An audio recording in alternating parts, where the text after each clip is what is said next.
the storytelling mode. So I thought what I'd do is share my story with you first, and then we'll get to talking about climate and conservation. So I kind of just fell into this 1 Million Lights project a few years ago.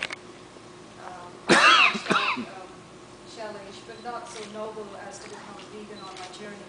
I'm still very consumer-oriented. Anyway, I visited a village school that my dad had started about 45 years ago with my own 2 kids. This is about 7, 8 years ago. Very little at that time. And he had started the school 45 years ago with 5 kids. And when we visited the school, there were 200 thriving children doing really well. The school goes up to high school. It's a district-leading school, and really a beautiful, beautiful experience for us. And when I came back from there, I felt this desire to get connected with them somehow. It felt like a very final step to have a family reunion, go there, close things down, and come back. And so I felt like creating some connection.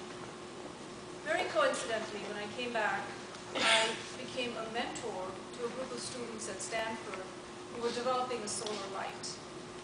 And so in my mind, there was an immediate connection. I thought, wouldn't it be great if I could take 200 lights and get 1 light to each child in that school? And that's how I fell into learning about the ills of kerosene, which, as you know, is dangerous, it's toxic, it's expensive, wasteful, non-renewable, etc. And the benefits of solar, where it is renewable, it's free, it's abundant. And I learned many interesting facts about the solar and sun, etc., which I'll share with you in a minute. And so the journey began, and about 2 years ago, I decided to start 1 Million Lights. We're global. We're not concentrated only in India, although our maximum distributions have gone to India. We're in about 20 countries right now. We've done about 18,000 lights, and we hope to do 1 million lights one of these days.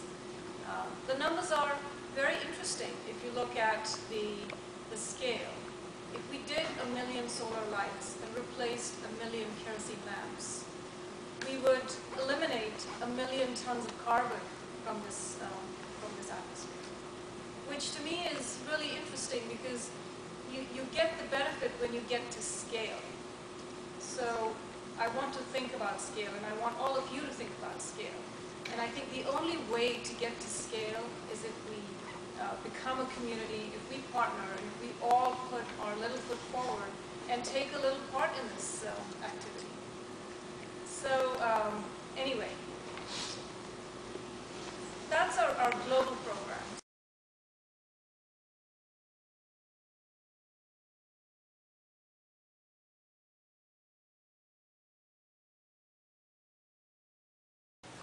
To really compensate for the entire energy we've used on this earth since the creation of the earth, since the beginning of time, which is billions of years ago, as we know.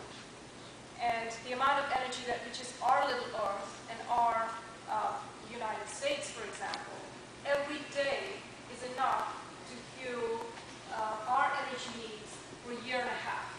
Our entire energy needs for a year and a half.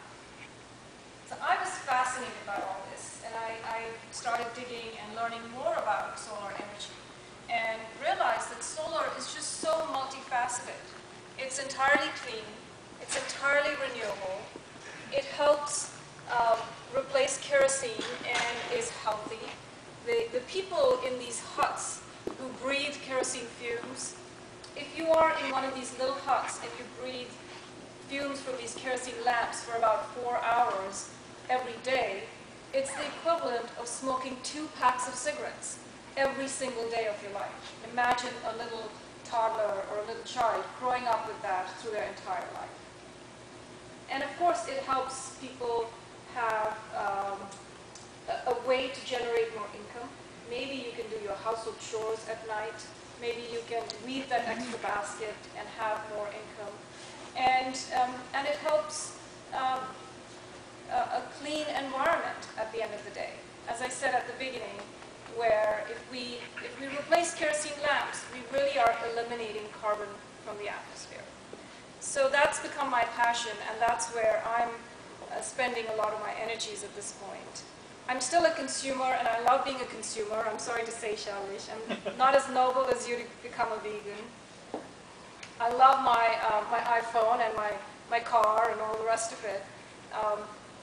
So I feel the only way we're going to solve this problem is through innovation.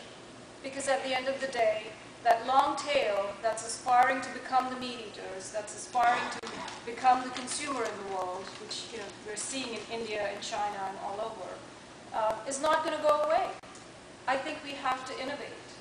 And quite frankly, I would not be surprised if that innovation comes out of a school in Africa or a village in India. And I truly believe that light is as fundamental as food, water, and shelter. So I often say food, water, shelter